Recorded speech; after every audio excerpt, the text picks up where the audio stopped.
On this episode of Two Dudes, One Cart, we sit down with Justin Maikranz in part two of leveling up your golf game. So sit back, relax, and enjoy this episode of Two Dudes, One Cart podcast. And as always, we appreciate you for listening. All right, everybody, we're back. The lovely state of Indiana has given us some really good golf weather. I hope everybody out there has been out playing. The weather and temperature has been not too bad, wouldn't you say, John? Yeah, I would say decent. It's really moving and grooving into the time of year, and the heat's, I think we're all just getting used to it. It's kind of like Yeah. when you get that first 50-degree day and you feel like wearing a t-shirt, and it's Yeah. it's grayed out, and then all of a sudden 175-degree temps happen and 200% humidity, and you're like, Jesus, will this desert ever go away? But we're lucky enough to be joined by a friend of ours, Mr. Justin Maikranz. Justin, how you doing today? Doing well. The humidity's dropped, so I'm a little bit happier out there hitting balls and playing golf. And I know it's going to look like Justin is one of those Indian call center people with that lovely tapestry behind him, but he is not. So, Justin, we talked about on our last episode about leveling up your golf game, things you can do practice wise. That's kind of why we wanted to have you on here and talk about some of that. But if you wouldn't mind giving us, a little bit of background and where you started in golf, how long you've been golfing, kind of the 10,000 foot view, if you would. Sure, yeah. Actually, did not grow up in a golfing family. No one in my family golfed at all. I competed in about every other sport possible. I stopped. I was a professional MMA fighter for a while. At 27, I stopped, and I really started to pick up golf at that point. Kind of caught the bug like everyone does when they start. Yeah. Bought some secondhand Ping I2 clubs at a golf expo. Found out later they were junior flex, way too short for me, way too flexible. But at the point in time, is like I just got a set of clubs. Whacked those around for about a year, then finally got fit. I would say I probably progressed pretty quickly handicap wise, considering I would say from 27 to 32, I went from who I don't know what I started, but I probably was into single digits within 2 or 3 years. Um, and then in the last 5 years, I've gotten to scratch. So I'm 40 now, started at 27, kind of late in life, but the big part of that was just kind of getting obsessed with the game and all the technique and the swing itself. So What do you think helped drive that the most? You think it was just getting out on the course? Well, let's back up a little bit. Were you one of those guys like probably I was? I know Lofberg was when I started. I mean, really, when I went out and got my first set of Intech golf clubs from Walmart for $99. I mean, I was in there. I mean, I know you had pings, but I had Intex. And man, that's literally all I wanted to do. I turned an apartment I was into out of town kind of into a putt putt course. Um, and I just wanted to be on the actual golf course and playing as much as possible. Would you say that's how you were? yeah, since I've been young, my mom said she walked into the house once. I was 3 and I had sports on TV. I was always, and no one else in the family watched. I was always enamored with sports. And golf was one that I hadn't participated in, so it was like I'm starting something new, and it was tough, difficult. Didn't know anything about it, so it's almost like absorbing a new bucket of information that was just pouring in. It was amazing. And then out of all the sports I've ever done, there's nothing quite like hitting a pure shot. Yeah. It's one of the best feelings that you can really have. So that's kind of another thing too. You can go out there and whack balls and not be very good, but you hit the one on the range or the one on the course, and you're like, oh, you know, I'm chasing that feeling. So I think a lot of it was to do just learning something new and kind of chasing that rabbit, and then just the feels of golf. And then once you get into it and you meet people, you realize you can just have a really good time with some buddies for 4 hours Yeah. in some nice weather and some music. And then competition aside, I mean, it's just about the best 4 hours you can have. Do you think your time doing the professional MMA, do you think that the reason you got into golf so easy was you're used to getting your ass kicked in a professional environment in MMA, and then you're like, hey, let's just pick golf, and I'll just get beat up by a golf course all day. I mean, is It's there any similarities to that? Or it's funny you say that. I tell this a lot. I've never been more nervous in my life than my very first golf tournament. 20 fights. I was nervous. I mean, I won't lie about it, but never more nervous than the first tee on the first tournament I ever played. And it probably the first year was like that, like handshaking, couldn't breathe. Um, you know, it's something about getting punched in the face and having you kind of controlled your own destiny out there with golf. You could be a 16th of an inch off, shank one into somebody, and the rest of your day you're kind of like just you have that adrenaline dump of everybody's looking at me. yeah, Well, and it's a lot more fun probably to choke somebody out than to choke on the green and miss a 2 footer or a tap in, or at least that's how it feels. I think that's a huge thing in golf. Like just like you said, even when you're just a little bit off, it's the only sport I feel like has ever that sticks with you. It's not like football. You could miss a catch or you could miss a tackle. It doesn't haunt you.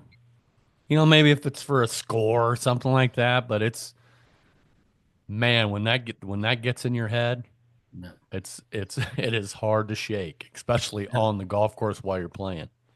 Every inch Yeah, matters in golf. I'll take an extra eighth inch every day of the week. I'm Yeah, sure you that's will. true.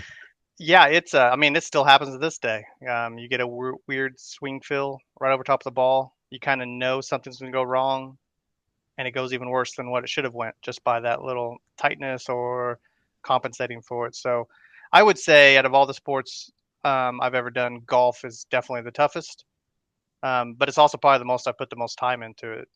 Trying to get better at it as well. Um, so you were talking about leveling up, kind of how I started and kind of I would say got better quicker. Um, and it's funny, I listened to your guys' last one. Neither one of you are real range rats. You don't beat balls up in the range. But I think both of you probably have golfed long enough to kind of understand the basics of it and kind of get a swing. Someone starting later in life, I lived on the range. I would say 4 days a week. I was at the range for an hour. Um, the biggest thing I did to level up without getting lessons was one, it's funny to say it, going to YouTube. Now, YouTube is a slippery slope. It gets you bits and pieces, but also you can go off the rails with it.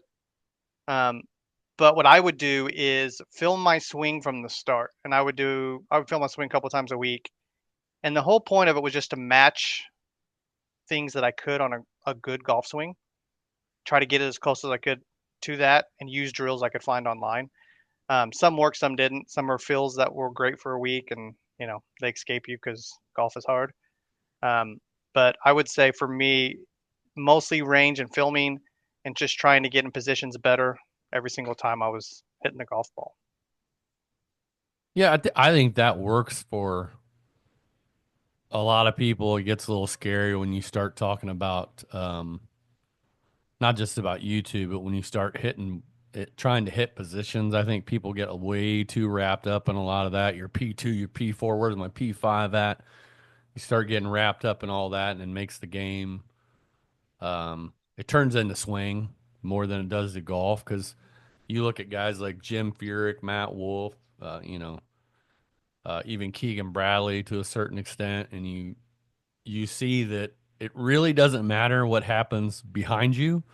It's what happens at impact that really matters. So however you get the club onto the ball is all that matters. And I think a lot of people get lost in the minutia, if you will, and then struggle, and then off go the clubs. Off goes the game. They're done playing. There's just too much, and then they won't just take the time and just go get an instructor and let somebody look at their swing and help them out because most good instructors, show you that over exaggerated feel, and all they're trying to do is to make you move that extra 1 inch or so into a little bit better position so you'll make an impact on the ball, and to kind of just let that go. You know what I mean? Yeah, I would say you kind of have to have the right mindset. One, to get that instruction on YouTube, those videos, those quick hits, because it's kind of like, so in jujitsu we always think of it as a tree. You start with a base and you build up and you branch out. So each move would go to a new branch, new branch. Golf's kind of similar. You can jump right in and do a drill for impact, but if everything before that is kind of trash and offline, it's going to be very hard to get to that impact point. So it did take a while to realize, like, not every tip is for you. But if you're working for something, say over the top, fixing an over top fix, and you kind of learn enough about the swing, you can dive in and say, well, step 1 to 5 here. If I don't get all this cleaned up, this tip isn't going to work. Um, and then on top of that, I did finally break down and get lessons, and I would say that that was one of the best things I ever did, um, because all the stuff I did filming and you know YouTube videos, tips, whatnot, it got me to a point where I could golf functionally, but I could never figure out how to fix things going wrong on the course or even have a plan to do it. I would say instruction is one of the best where they can tell you kind of what you're doing wrong. And then if you work at it, you can kind of self diagnose at that point and try to work on it. Um, Two of my swing faults in the past were early extension and reverse pivot. So my hips aren't the most flexible due to wrestling and golf. John will probably tell you from wrestling. It's pretty tough on your hips through the years. So I was always sucking my left hip in, trying to get a bigger swing, cause early extension. I did see a couple swing coaches. I probably only had 6 or 7 lessons in my life, but I've seen Michael Toole, pretty good player, in Indy, and then the guys at Elevation Golf, and they really helped me fix the fundamentals of that part. And then I think if you can go get lessons and really get a good base on how the swing should work, kind of as a high level, you can really start piecing together how to fix your golf swing a lot better. Yeah, and I definitely, me and John have been first and foremost. John came at the golf game different than I did. I mean, I went out there and just, I never really had any kind of golf lessons until really recently, and I just kind of just played. And John, had lessons, and was kind of an organized golf. I never was. I just got out, all I wanted to do was go out, drink beer, and play golf. But and so does John for the most part. But yeah, I think that we really want people to go to see an instructor. I know people live in some areas where instruction's hard, but now you've got so much information. You can do so much remotely now via like we are via Zoom. Um, but still, that there's something about it. If you find that right coach that speaks to you in terminology that you can understand and that helps you through that, and then you develop that relationship, I think it's hard to beat that. Everybody that I know that says, "Oh, I'm getting into golf." Like, I get my nephew just got into golf, and I was like, just go get lessons. Yeah. Play some rounds. I said always go out and play, and do what you can, but just go get lessons. Get yourself. Let them show you what the positions feel like, what your grip's supposed to feel like. 'Cause he's constantly asking me tips, and I go, I got 50 dents in my garage door on the right side of an 8.5 foot net, brother. You don't want my tips. I mean, I think getting I those know what I'm fundamentals supposed to is do. huge, though, right, Steve? I mean, go play a couple rounds, figure out if you like to go out and swing and hit the thing, and then go get some lessons so you know how to, like you said, how to grip the club, how to set up, some of the basic fundamentals, golf etiquette, all that stuff. I mean, if you just did YouTube for me, I mean, you can watch Adam Scott and you're thinking, okay, I just watched the best player in the world, and why isn't he a major champion leader over Tiger? Any of them, Mickelson, whoever. Adam Scott, in my opinion, has I don't know how he hits a bad shot, and he hits them with a Yeah, and perfect swing. If you want to model something, model Adam Scott, but you're still going to get inaccurate results. I think you can get on YouTube, and I think you get, or internet in general, doesn't necessarily have to be YouTube, and you can get the grip. You can understand the grip. You can go to Yeah, Dick's and buy a grip trainer. You can learn PGA, yeah, posture grip alignment. You can learn all those things, but when it comes down to how your hips move, how your feet move, where your pressure is, and how you need to turn. I think just get an instructor. I did tell my nephew. I said, hey, I sent him some videos, and I said, watch this, learn the grip, learn the posture, learn how you align yourself. And I said, but still, go get lessons. You need the lessons. It'll make your life so much easier. It'll shave a couple years off some struggles that you're gonna have. You're just gonna have them. That's what I was going to say is, yeah, I got the scratch off YouTube, but it probably would have been half the time in hindsight, grinding away, trying to find the right things. Whereas in a swing coach would have got me there so much sooner. So, and when I see people online, you'll go to these golf forums, Indiana golf, whatnot, and people will say, or even Reddit, they'll say, look at my swing and help me. And the only thing I ever usually say is get lessons, find Yeah, somebody, get lessons, because the and it's kind of the double-edged sword. The more I've dove into the swing so much, I know so much that's useless on it that won't even help my own swing. And then when you realize that there's so many different things for each person, that the tip you might give them might send them completely off the wall. Somebody might be too inside out, outside up. Some people on the deviation versus not. Flexibility is going to be different. There's all kinds of different things that can get you down that rabbit hole. So, um, and then on top of that, just one of the best tips I got from a swing coach was when you go to the range to work, stop trying to hit good shots the whole time. He's like, work on this stuff. If you hit 100 balls and 98 are bad, but you're working on something we're working on, that is the point. I used to go ego driven at the range, want to peer the shots with people next to you, and oh, that guy's good. Now I'll go there and I use your swing plate or your plane mate. I put it on there. I probably hit 40 shanks in a row. I mean, it was awful, but it was kind of like I'm just trying to feel this motion. So right. that's one of the best tips I've probably gotten from a swing coach was go to the range with purpose. Don't try to hit a hero shot every time. Work on it. You hit 100 bad ones, but you're getting closer to what we're working on. That's the point. Yeah, and I think that's definitely the point I made to him was I know you're probably going to want to go to the driving range, and my thought process on your mind and the way your mind works, I said don't do it. I said go get the lessons. You are definitely going to create a motor pattern that is horrendous, and then is going to take 2 months to unwind to get you to actually know what it feels like. I mean, most people that play golf, most of the people we know are pretty athletic, have been in sports or, done something of that nature. And we've all went out and just, we played basketball. We were probably reasonably decent at it. I played basketball, I played football, I played baseball, or, I did a Just a ton lot of of stuff. balls in your life. Oh, I know. But I just went out and did it, and then of course when you get organized, I got coaches, and I think some people get caught in that mindset when they go to do golf that they go, well, I don't need a coach.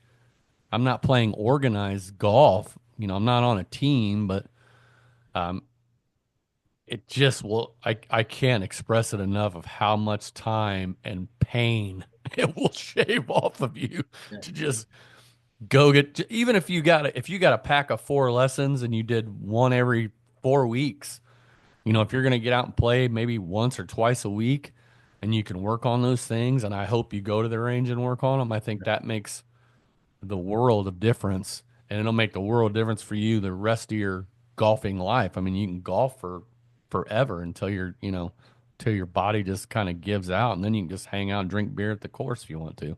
Yeah. I think the cool thing too is like, I mean, a lot of golfers, if you're like me, you go out and you play 3 or 4 rounds of golf over a 2 week period, and you just don't know why am I doing this, Hmm. right? Your friends try to tell you stuff, so you try something maybe on one tee, try something on another shot. All of a sudden, the golf coach sees you hit 5 shots and warm up, and he goes, "Oh, this is going to be easy." One minute thing that you do, and it's like, well, that was stupid. Should Well, have just texted me that, bud. it's funny you say that. As you all know, I struggled for about 6 to 7 weeks this summer. even to the point where I was about to go back and get lessons again. And it went from, me and Ty going to the Masters practice round or the Masters practice rounds. We played in South Carolina. I mean, I shot two incredible rounds, 69, 69 twice. Came back to Indiana, could not break 80. Couldn't figure it out. So for the next almost 8 weeks, I just beat balls into the turf to try to figure it out. Now, eventually I got there, but in hindsight, maybe going to get a quick lesson. That could have been something big that they found. Um, and I just wasted. I probably hit over 1,000 balls in that time on the driving range trying to fix it. That could have just been a quick trip to a guy to get a lesson. Well, Justin, I gotta ask you this and see if you're in the same boat that Lofberg and I are. Um, let's talk about you go on pre-round and you decide I'm gonna hit some golf balls and you pure every one on the range. What is your golf game like on in the round after that? Believe it or not, my range typically I don't really find any correlation between good or bad between my range. I've had good rounds with pure in it and bad rounds with pure in it and vice versa. It's kind of strange. For me, it's usually my body. Sorry, my son's here. It's usually my future golfer and wrestler. It's usually for me a lot of it's mental. Is you talked about golf swing versus golfing. Right. The worst rounds I play, whether it be a tournament or just out with the boys, is typically when I'm trying to golf swing. Maybe I had an issue last round with a takeaway or something in my swing, and then that's going through my brain, and I'm trying to diagnose it through the round. I'm trying to work on stuff. I'm working on positions while I'm playing, which is the worst thing you want to do. But that's if I'm having a bad round, it's typically because of that. But the range doesn't really play an effect. Yeah, whenever Now, if I I'm go, hitting good though, I might want to bet more money against John, yeah, ahead of time. well, you only want to bet more money when you see John just blasting him on the range because Yeah, it seems like every round you go out there and I'm like I almost just want to just put the clubs back in the truck because I'm like, oh great, I just pured my first four shots. Oh look at that, they're just flying straight and then boom. you did that at Don't. Purgatory last time we played. I know Yeah. it's just hell. If you ever hear me going low today, baby, on the range, pull out the wallet and bet heavily. Giving away your secrets, bud. Well, but I don't I think that there's nothing better than um, the new golfer that comes out, and I mean new, like, and they come out and they play around, and let's say they played fairly well. And man, fairly well is relevant to the situation. Maybe they shot 120. But I tell you what, that next round, especially if you went, hey man, really, that's not bad, and they shoot a 130, but they've already got expectations. The round's wrapping up. Like, oh man, if I just make a couple pars here, I can save and still only shoot like a 120. And you're like, dude, it's your second round. That's how quickly golf gets in your head. That's how fast it works. It's something like I told you last time when we were out there at Purgatory and I went over that chipping green. I'm just boom, boom, boom, flying everything out. Oh, it's great. And then I stubbed my first one. I'm like, what happened? We just worked on this. What are you doing? But that is golf. And I think a lot of it is overcoming your own expectations and overcoming your just the mental side of it. Just the fact that, you know what? You work all week and you're out here playing golf. This is just how it's going to be. Now, if I'm out, practicing 4, 5, 6 hours every day and I'm doing this, we need to find another line of work. You know what I mean? That's that's that's the fine line too. Is golf is one of the few sports I played. Like you wake up with that expectation, and that expectation excites you. That Hmm. excitement gets you to the course. You know what I mean? You're excited to get there, but it's also could be the driving force for a bad round because you're expecting to play well and you start out with a bogey or double, and then you start pressing through the round. It's funny because it's the thing that really propels you to go to the course and play, and can also sabotage you all in the same time. So Oh it's yeah. funny kind of how that works. It's like, oh, I'm going low today, and the second you hit the first one in the bunker of the water, and you're like, oh, here we go, Well, and it spirals from there. the scariest part about that is that's you. It's you versus your expectation of you, and that's what makes it. That's what makes you get so agitated. You're like, oh my god, why do I keep doing this? And then that tension builds up, and it either shortens your swing. Most of the time, that's what happens. You get quick, and it shortens it, or you let it get really long, and you try to just nail the living crap out of it. But it's all you. Then that's the hardest thing about golf. You can't be a wide receiver and blame your quarterback for passes that were too high or too low or anything like that. Or you can't. Somebody fouled you when you were going up for a layup, and that's why you missed, or so on and so forth. It's all on you, and that's what makes this game so unique and so painful and so great. Because, like you said, it could be hole 16, you've had the worst round ever, and you're on a par three, and you just lace one right at the pin, 4 feet, make the birdie, and you're like, okay, I changed my mind. I'll see you boys on Tuesday. You know what I mean? I don't know any other sport that'll do that. John's heard me say that plenty of times.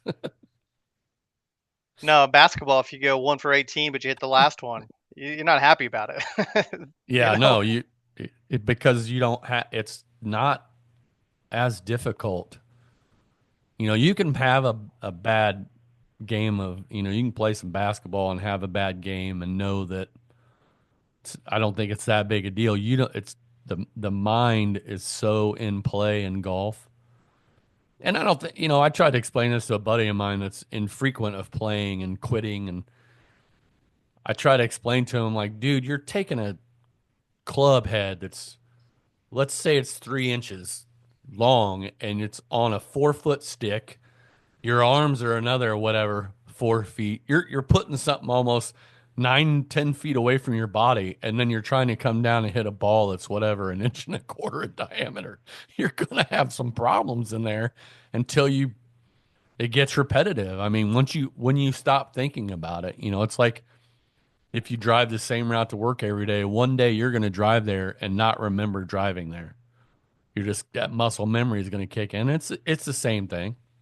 or I don't know if you do this. You go a route that you normally go, going somewhere else, and you end up in that place thinking, Uh, "Crap, I should have turned left here." right.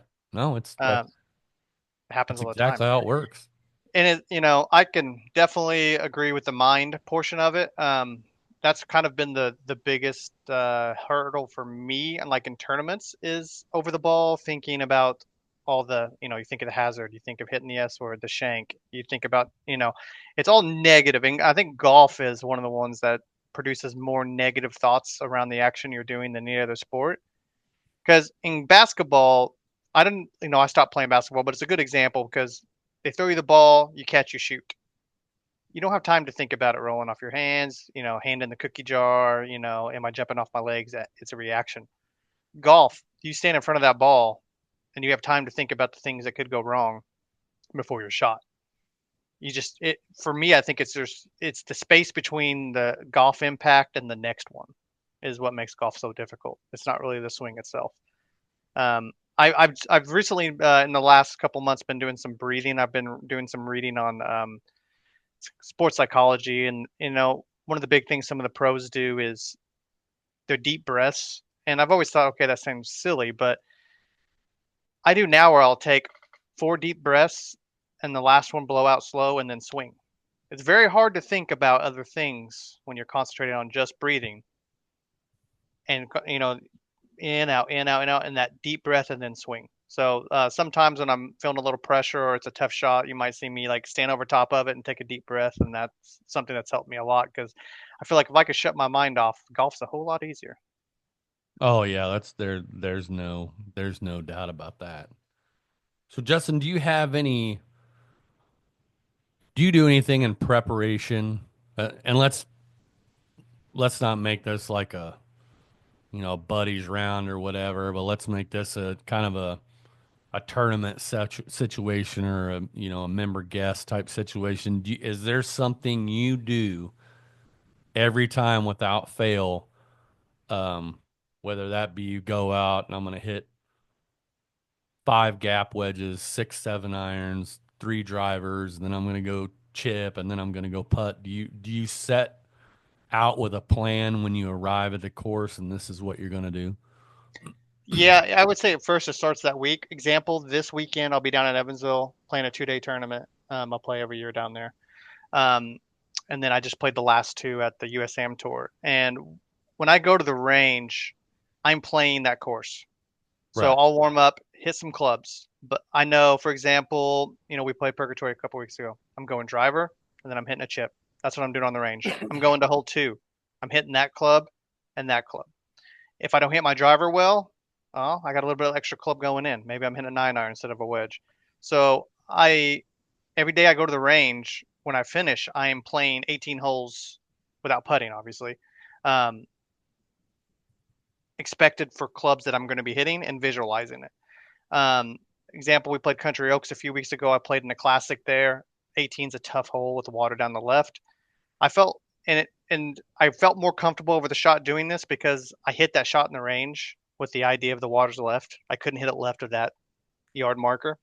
Made sure I stayed right all week. So when I got up there, it was a little less daunting. So any tournament I'm playing, if I'm going to the range, I'm going to play 18 at the end of my range session and hit those clubs in order. So I'm not just block practicing seven. So that's something I do for every tournament. I'll play all those holes and I'll do it maybe 2 or 3 times that week if I can get out to the range that much. Um, and then for the day of or day after, I'm making sure I'm stretching the night before. I'm like John, not the most flexible guy. Uh, I'll wake up, do some stretches. I do some kind of dynamic movements like jump squats and twists and stuff just to get things fired up. And then it's just to the course. And um, I'll usually just work through my bag. I always try to end on the club I'm going to hit off the first tee to kind of get confidence in that. So you get over there, that's one less thing to work at. And then the chipping and the putting just to get the greens down. So Now, what do you do? Let's say like Thursday we'll play Purgatory. You just gonna roll up, hit some balls, and then go to the tee. I mean, how do I'm you? gonna I'm gonna get out of this chair, get in my vehicle, and if I have time to hit balls, I will. But most likely I won't. And what's funny about that is I might play better there than I will prepping. It's it's you never know, right? Like for me, like prepping is less about if I'm gonna play well, for more mentally being a little bit more there because I'm a fast person. I want to move fast. I want to play fast. I don't take my time. So usually, if I can get to the range and prep before that, it's taking a little stress off of some of these shots that I might have some nerves on the first tee. Now, let's say you go out. Let's, for instance, you're gonna have this 2 day tournament. Let's say you have, I don't know, a bad short iron day, or maybe a bad chipping bunker day. What do you do after that round? Is it something if you've got the light left, are you going to go down and work on that? Or is that something you might try to address in the morning before day two? I've done the day after thing. Um, I found it. I know the pros do it. I I don't like it as much just because if I'm still in the same crew, it's not like I have a swing coach there to tell me what I'm doing wrong. So Yeah, I get typically it. I'll just be doing the same thing without knowing. I always find if I wake up the next morning, things just sometimes get better. It could be I'm stiff or mental or whatnot. I definitely will like the next day work on those shots on the range and see if it's better. And if it's not, I'm going to try to avoid those shots if possible. Maybe pull myself back further if it's a short wedge or whatnot. But I've done the whole grind after a round thing, and I usually don't find anything in the dirt after I do that. It's I found going to sleep, waking up, and leave that for yesterday is a lot better if you can't have a swing coach there helping you figure it out. Yeah, I know some guys that if they have if they have a bad round or something like that, they may just go to the range just to flush a couple just to flush a couple shots. Not necessarily the same shot, but they'll use the same club. Say they're having a little bit of a chipping issue, they may go out there and pull out their 56 and just hit a couple downrange, just to leave the course mentally and go, hey, I still can hit that club. It's just, it's just a technique issue. I just didn't know where you stood on that. Yeah, I mean, confidence is important. I think the worst club I could have that's not working is kind of the driver Oh mentally, God, yeah. and I'm sure you're the same way. That's one that I might, if I'm hitting it really bad, maybe go just to feel it. Um, but other than that, unless I can actually diagnose it myself, which, I don't think any of us are at that level. Maybe we know our misses, but it's hard to get it there. I try to just, for me, to leave it behind me and just forget about the round and wake up the next morning with either false hope or a different game plan. So what do you do? Do you do any putting practice? Yeah, a little less than I got this lab from you. I'll be honest. I do. I enjoy putting. It's just the time. Like you've got to spend for us who have kids and have to work. It's hard to put if you're going to put 40 minutes out there. It's hard to hit balls and putt. But I would say I probably, honestly, probably putt worse when I spend more time putting. That might sound crazy. Um, for me, I'm more of a fill putter. If I stop thinking about that, that's why I think the lab putter has been so good for me because I don't have to think about technique of, oh, am I squaring the club face up? You know what I mean? Am I taking it back straight? And I've become a lot better putter with the lab because of that. So I think when I get on the putting greens, it's probably even worse than the driving ranges. I get way too technical and I don't really get much out of the practice as much as I do. So I try to practice maybe once or twice a week on the putting green. I know that sounds like sacrilegious to the golf nuts. You got to practice putting most of the time, but I mean, my last 12 rounds, I've had maybe one round of 33 putts and 10 under 30 putts, so I'm still putting pretty good. Yeah, I don't necessarily think like I sometimes at home I've got a putting mat and I've got the perfect putting mat or whatever, practice perfect mat, a swag one by the way. But anyway, I get out and I just it's kind of a I wouldn't say it's calming. It's just nice. Sometimes I'll just sit there and roll 10, 20 putts or whatever just to do it. Um, and I'm with you. The only thing I want to do on a putting green at a golf course is kind of get a vague idea of what the actual speed is going to be like. And a lot of times it doesn't match, but it gives you a relative idea on what you're looking at as far as what shape it's in, the grass, and all I care about, am I starting the ball in line? And that's pretty much it. You're going to know on that first green, pretty much how fast they're going to be. Um, and I've gotten to where I really can't stand slow greens. I really, I really like pretty fast greens. Um, and I think now if I'm a beginner, I think that's a great place to start your game at is to work on putting. You're going to save your rear end hundreds of times on the putting green. If you just work off the green, chipping up, or I've tried to tell tons of people about putting with a hybrid or putting with a 3 wood off the green to save you from you could possibly stub a chip, or like me and Lawford talk about a little bit of a not pitching wedge, 9 iron, 8 iron, 7 iron style putts and chips. But I was just curious of what your process was. Now, does that change if you have a bad putting round? Or are you going to go, man, I need to work on my putting? No, Or do you go, I just blame the greens. eh, I can Yeah, see that. mentally, I just the greens are too slow. It's not my fault, and I go to the next day. Um, Joking, but not really. Sometimes I feel like you have to kind of do that in order to keep yourself kind of sane because you can go down that rabbit hole. I'm with you. Notoriously put bad on slow greens, which I'm going to this weekend, like going to slow greens. Um, I'm also with you when, for me, it's a lot about the grain and the speed. If I can get there and figure that out, I'm going to have a better round. Um, I'm going to have a bad round putting, no matter how good my technique is, if I'm not confident in the speed of the greens, of me hitting the speed, not even the lines. So that's not a lab plug, but that's something that's helped me with lab is because now I can just focus on the speed because the face is going to be square more times than not. But I'm with you. Slow greens kill me. Fast greens put me on all day. If I have a bad round putting, and again, it'd be ignorance is bliss. Maybe I don't know enough about my putting stroke to fix it anyways.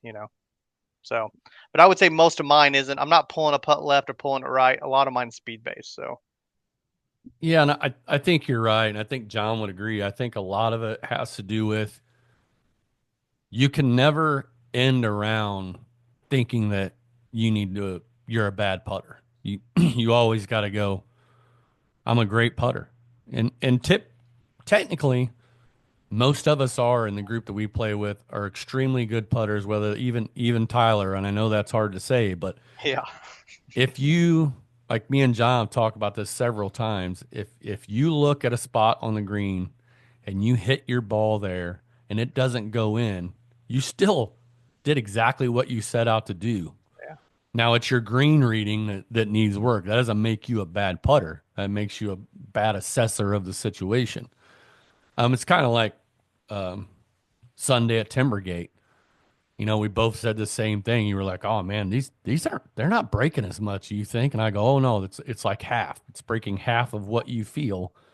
And I dropped plenty of putts, and it's being able to see that and assess that. But at the end of the day, I'm never gonna. I don't care how bad of a putting performance I have. I'm like I know how to putt. I'm a good putter. That's not it. I Helen Kellered the greens all day today.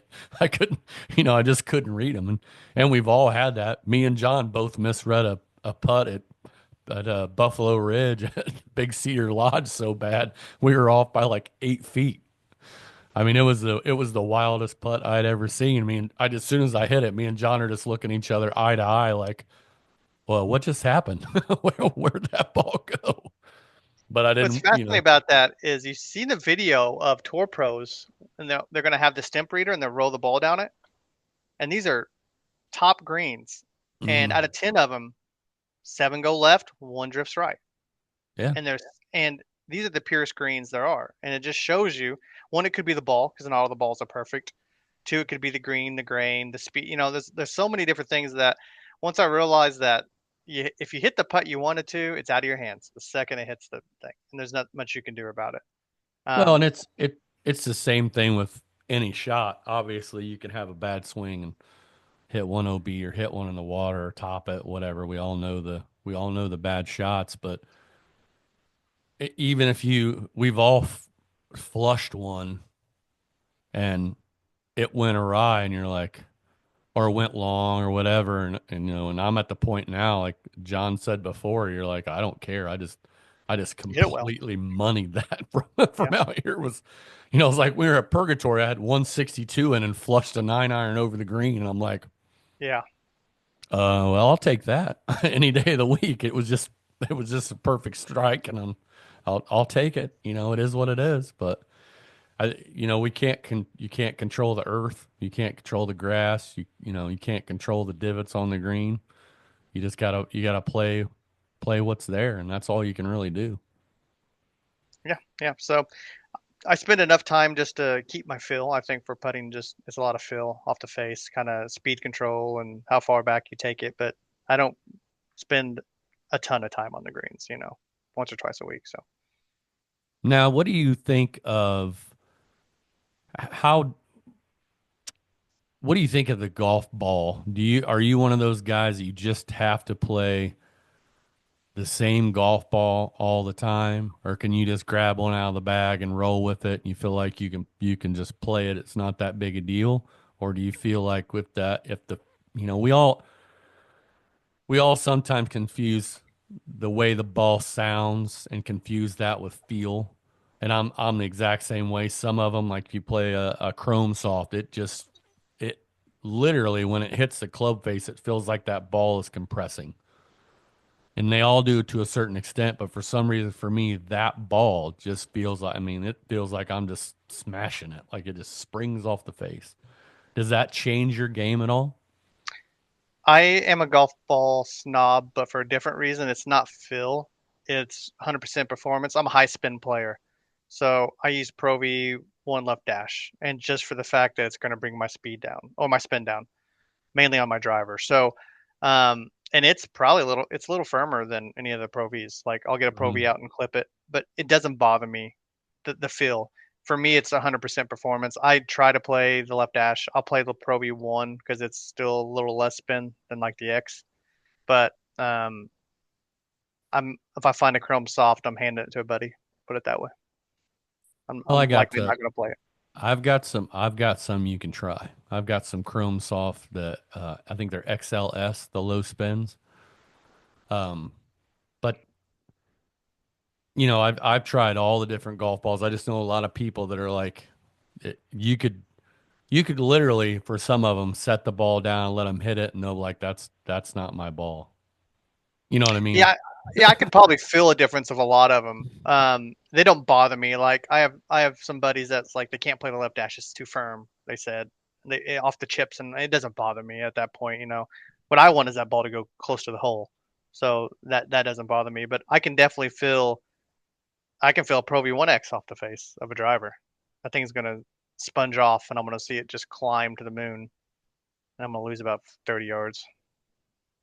Yeah, and I know John. I think he's a lot like that. That he just he's played those Titleist Pro V1, and that's what he plays, and that's what he's used to. And I've tried several balls this summer or so far, and I just keep going back to those Z Star Diamonds. I can't. I like the way they feel. I know how they're going to react.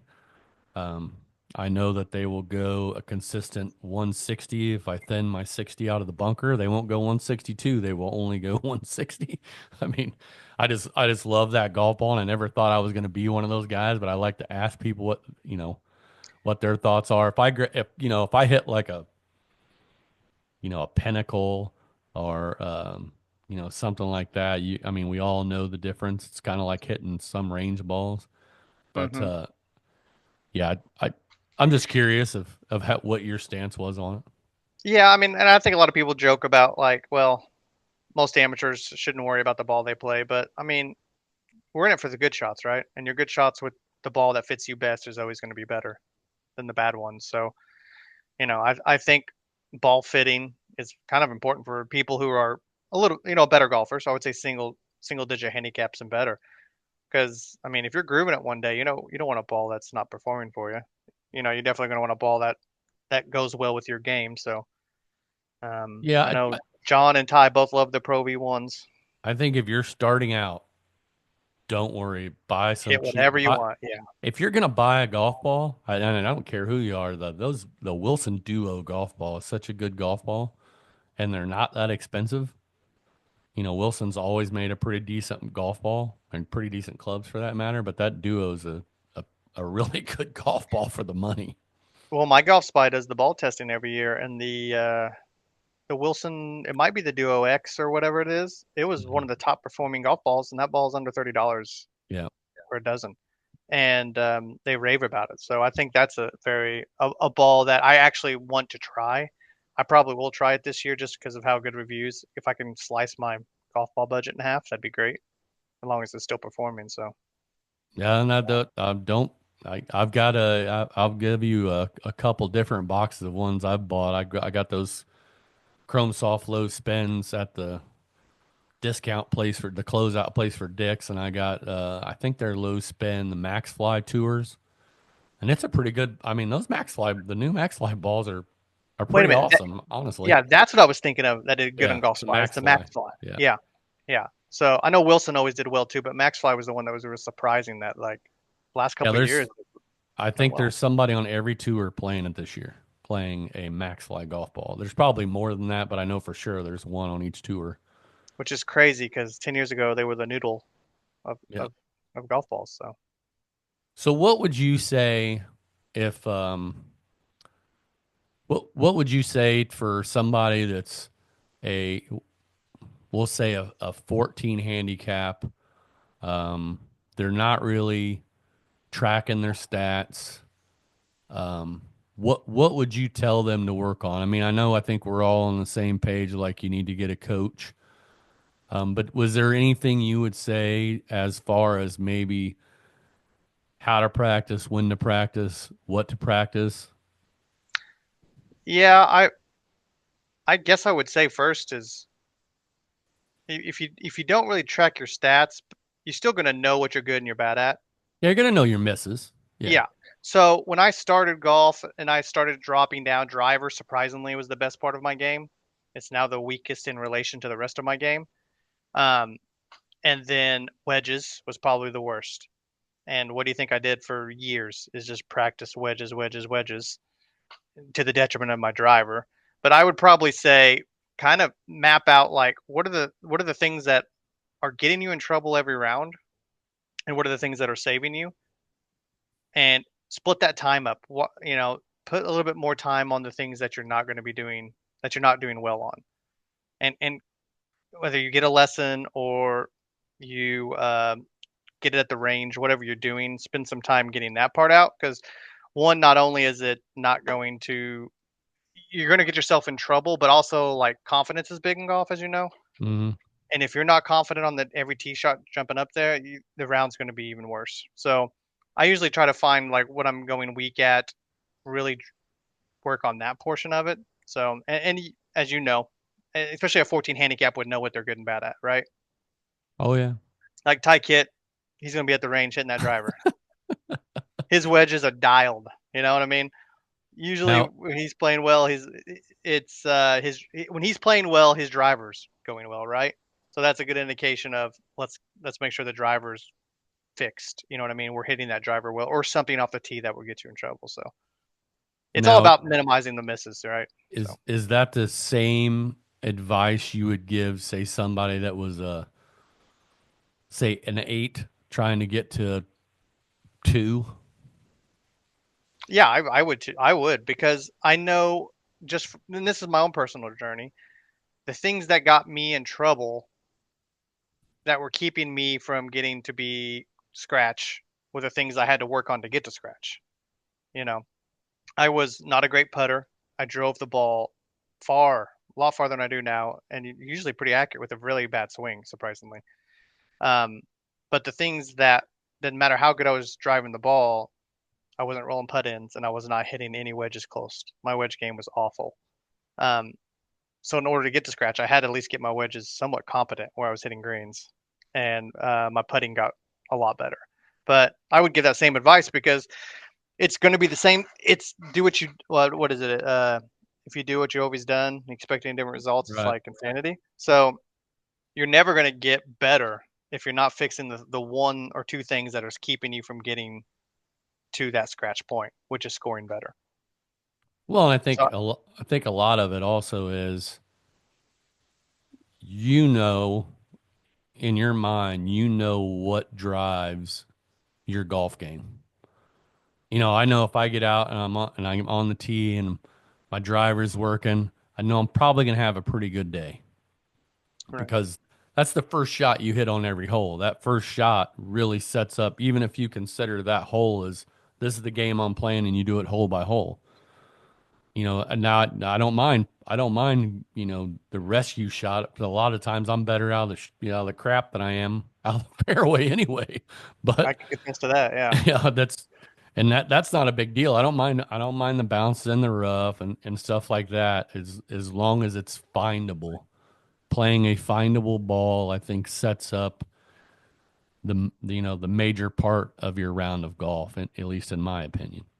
Yeah, and I would say if you don't know your favorite part of the game, go to the golf course before, and it's going to be the thing that you do.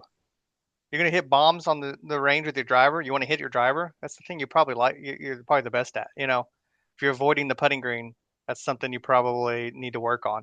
Um, I'll be honest. I hit probably less drivers than anything on, and that's one thing I probably need to hit more of, just because I mentally you're like I just don't want to go through the pain of hitting all these bad shots. Um, Right. So I would say if you don't know what you struggle at, it's likely the thing you don't want to do at the range before the round. It's a pretty good indication of what you need to work on. Now, how many times have you fiddled with adjusting your driver? Like the settings, Yeah. not at all. Okay. I'm not one of those guys.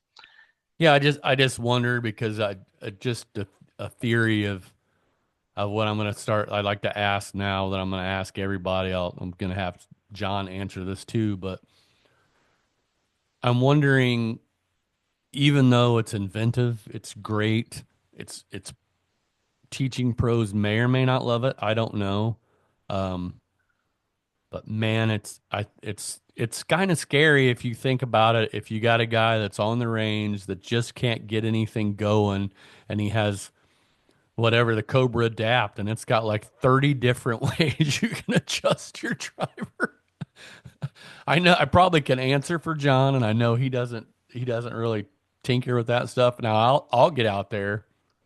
I'll know what my setting is, and I'll move it around just to see what it does, with just to see Hmm. how it changes trajectory, changing the lie angle or and stuff like that to figure out what that actually does for me. I'll do that, but I always pretty much end up right back on the same setting without fail of how it's supposed to be, or how it should be for me, I should say, not how it's supposed to be. John, what can you answer that? What do you think? Yeah, don't touch it. Yeah, you Learn only how to let hit the Jeremy golf touch it. club. Because I mean, when I started, you got a driver off the rack, Yeah, amen. couldn't Yep. change the shaft. Only thing you could do is put a different type of grip on it. And at that time, you had about four different grips. And so, whether who knows what the manufacturer was of the club, and who knows what the manufacturer, I didn't even know what the shafts were like any difference. You just begin to learn how to hit the clubs that you were given. So, when you get fit, they set you up now since they all have changeable heads. And I used to be against changeable heads. They set you up in a setting and you learn to play that. Yeah, That's that's how I do it. there Is was it Yeah, right I for everybody? No, because your swing could change. But that's why you go get lessons, and they're like, "Well, you're swinging a little bit more into out. You're closing it down. We had you kind of towed in at impact. Now we're going to put you to a neutral, and then you go 6 months, and then you go get evaluated again. Okay, like you're good to go. But like for me, I don't care if I'm slicing it, hooking it, hitting it straight on the course. I am not changing it mid round. I probably haven't changed my driver. It's almost 2 years old now. I haven't changed it one time. Well, and that's that. There's something to say about the old. And I'm sure you guys remember when I think it might be the last driver TaylorMade put out before they went to, before the interchangeable heads came out, or the changing the settings, was like that the the white burner. burner super Yeah, fast. yeah, I the burner. love I love that damn club, and it was like you said, you could go in and you could buy 10.5. I think you could get nine and you might have been able to get 9.5, maybe not at your local sporting goods store. Most everything on the rack was generally 10.5 at that time. Um, and yeah, you just went out and played it, and we had no idea of tip stiffness and the difference in the shaft. You just went, I wonder if I need a regular or I need a stiff. You know what I mean? And now you have a multitude of selections, and how all these shafts that can give you different trajectory. You have all these things that now play into it, and people are just ordering them. I talk to Bob Kitchen all the time. He's like, "Oh yeah, this guy wanted a Ventus Black TX extra stiff, and he's like, "Oh, I guess you just like hitting the ball right, It's like in a low spin head, It's like Jesus. Yeah, it's funny. I was range last week, and I just looking over my shoulder, and a guy was hitting his driver real bad, and I just seen him adjusting it, still hitting it bad every time. The adjustments aren't going to change your golf swing. I would say if anyone's going to adjust it, it's when you're hitting your driver good, really good on the range, and you just want to see what the flights do different. You know what I mean? Or the shop shape. If you're hitting it bad, that's the last time to do it because you got some issues going on. That's not a 5 degree here or there. It's a golf swing issue. So I think the only time I've ever really messed with it is when I'm hitting the driver really well, and I just want to tinker and see, hey, what does this do if I drop it down here and with the draw setting? And I usually put it back, but I'm never. using it as a search for an answer to fix my golf swing because I don't think it's enough to change that. It's going to help a good swing or hurt a good swing and make it go one trajectory difference, but it's not going to fix your swing. It helps me if I go like if I go to the range and I'm just not hitting up on the driver, I will turn that son of a bitch down to 8 freaking degrees. And if I don't want to hit a worm burner or one that's, less than 12 feet off the ground, I'm gonna have to hit up on it.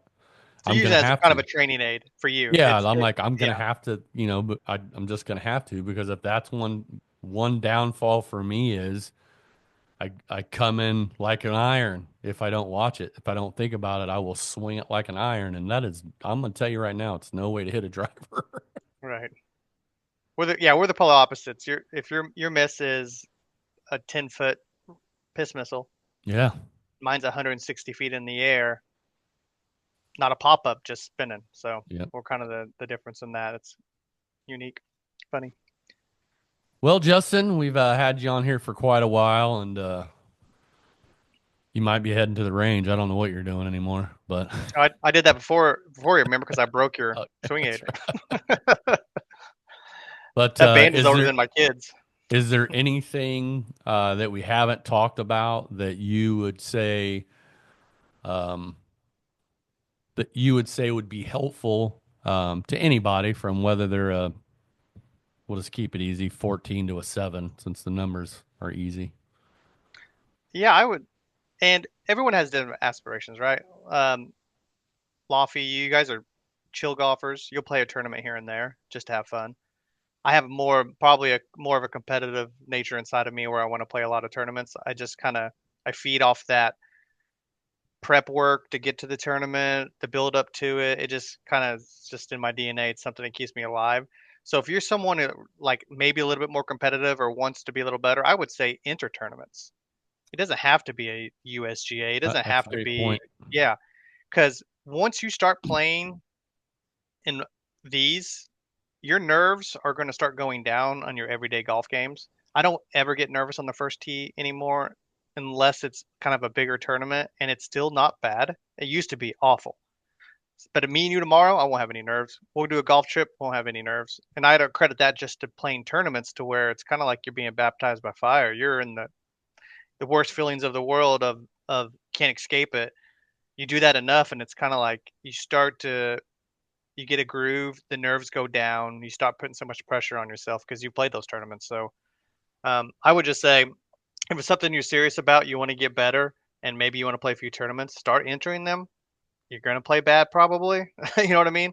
It's also going to make you be able to handle those bad rounds and be able to move on from them because that's tough too as well.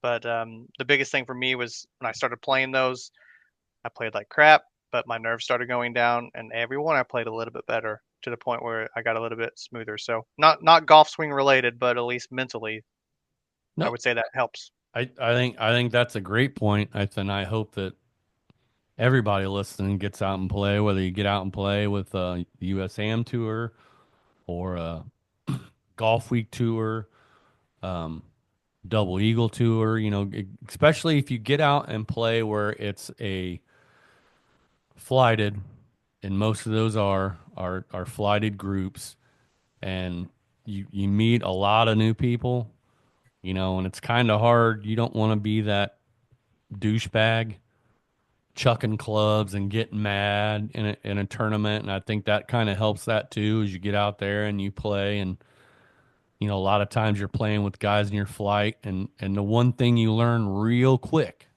is you're not the only guy that hits bad shots. Right. You'll see guys take some big numbers on holes, and it's just closing up that bag, throwing it in the back, and going to the next tee and playing the next hole. Hole 5 is already over. You can't go back and replay it. So hole 6 is the objective now, and I think that is. I think that's a really good point, and just getting out and playing with different people. Hmm. None of us would have ever known each other if we just didn't, get on Grinder and get hooked up and go out and play.